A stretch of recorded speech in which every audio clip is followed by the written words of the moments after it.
Coucou à toutes, j'espère que vous allez bien. Donc dans cette vidéo, je vais vous montrer comment poser un bouton pression avec la pince Vario de Prime.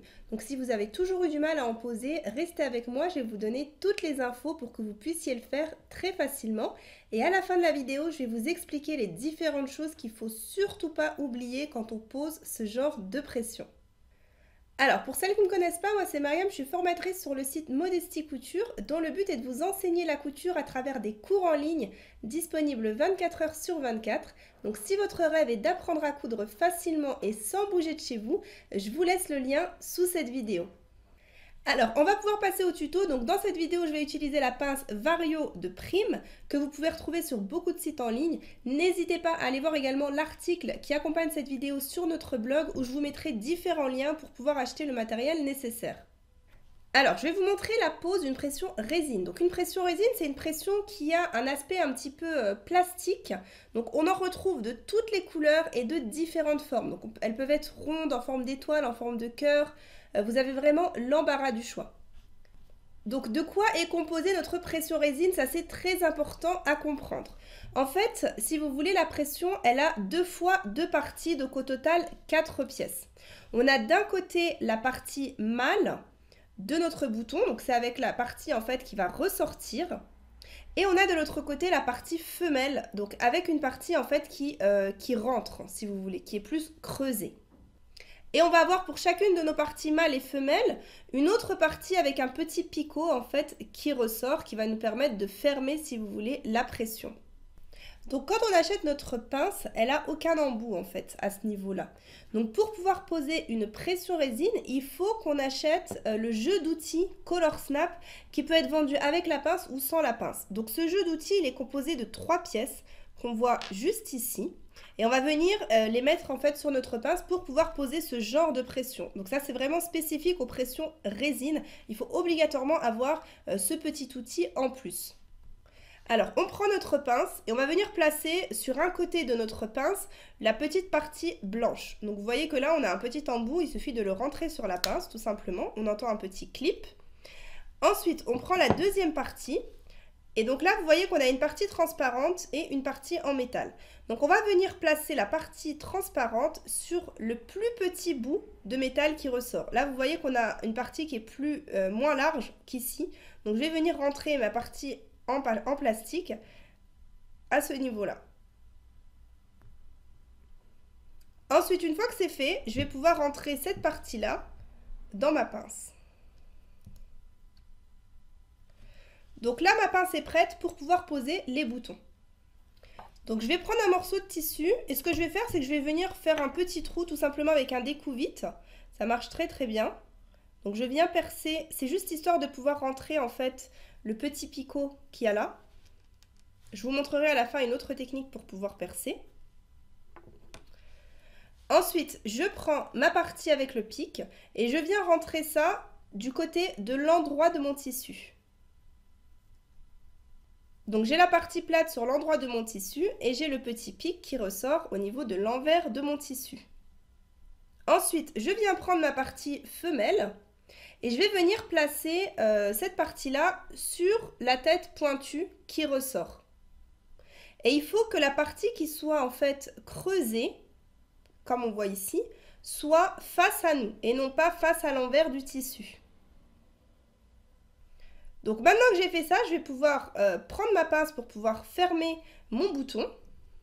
Donc vous voyez que sur notre pince, on a une partie blanche ici et une partie transparente. Donc la règle, elle est simple, c'est qu'on va toujours venir placer le bouton où on avait le petit picot sur le côté blanc. Donc c'est-à-dire qu'on va mettre ici l'endroit de notre tissu et de ce côté-là, l'envers. Donc je place mon bouton comme ceci et là, je vais pouvoir fermer. Donc là, c'est très important d'exercer une très très forte pression. On peut changer d'angle, on peut vraiment essayer de bien appuyer parce qu'il faut que le picot au centre, il soit bien écrasé. Sinon, la pression, elle ne va pas tenir avec le temps, elle risquera de lâcher. Voilà, donc là, j'ai mis ma partie femelle.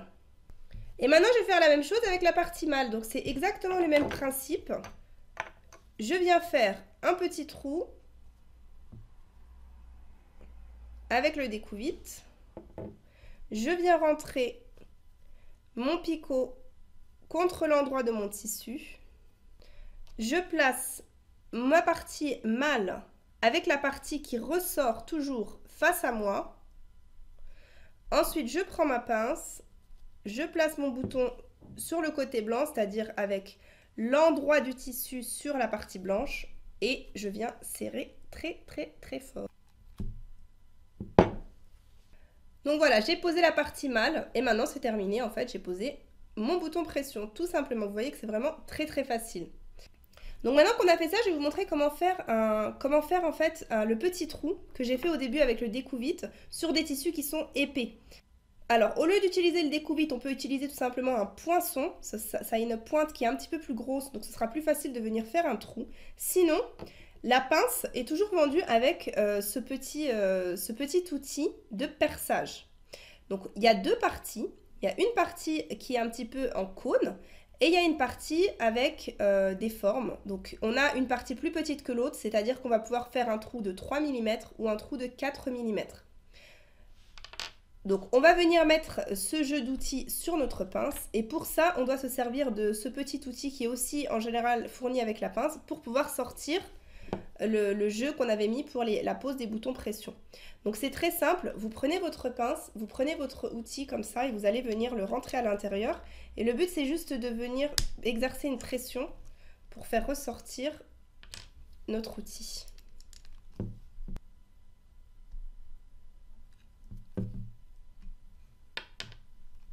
Et maintenant, c'est le même principe. On vient rentrer une partie ici et une autre partie ici. Donc là, ça va dépendre en fait de la largeur, du diamètre en fait du trou que vous voulez faire. Donc ça dépend beaucoup de l'épaisseur de votre tissu. Donc là, je vais mettre de ce côté-là. Ensuite, vous prenez votre tissu, vous venez faire un marquage à la craie, une petite croix par exemple. Et on va venir placer notre croix du côté de l'endroit qui est conique.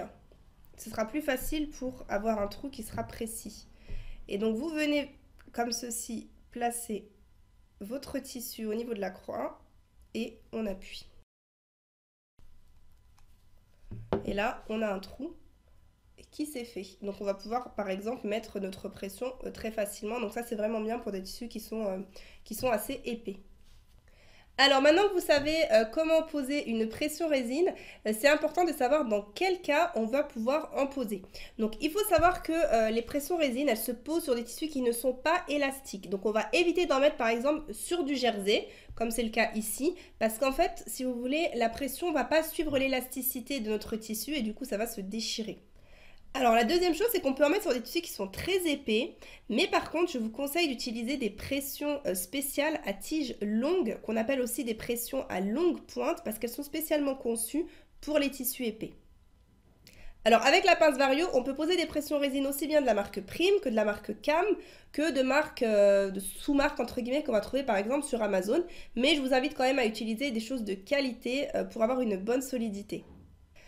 Alors ensuite, les boutons pression, c'est comme les boutons. Donc on évite d'en mettre sur des tissus qui sont vraiment trop fins, à moins que le tissu il ait été doublé, voire entoilé. Ça c'est vraiment important pour éviter que le tissu ne se déchire. Enfin, dernière chose, pour ce genre de bouton, on s'arrange toujours pour que la pression mâle, c'est-à-dire avec le bout qui ressort, se rabatte sur la pression femelle, c'est-à-dire avec la partie un petit peu creusée. Donc, par exemple, si vous avez un rabat, on va mettre la partie mâle au niveau du rabat et la partie femelle en bas pour que ça se clipse dans ce sens-là. Donc, quand vous faites un projet, pensez à ça pour pouvoir les poser dans le bon sens. Donc voilà, cette vidéo est terminée. J'espère que les pressions de la pince Prime n'auront plus de secret pour vous. Si vous avez aimé la vidéo, n'oubliez pas de mettre un j'aime. Et si vous n'êtes pas encore abonné, c'est le moment de le faire. Et surtout, appuyez sur la petite cloche pour pouvoir être averti des vidéos qu'on publie. Je vous souhaite de belles coutures et je vous dis à bientôt.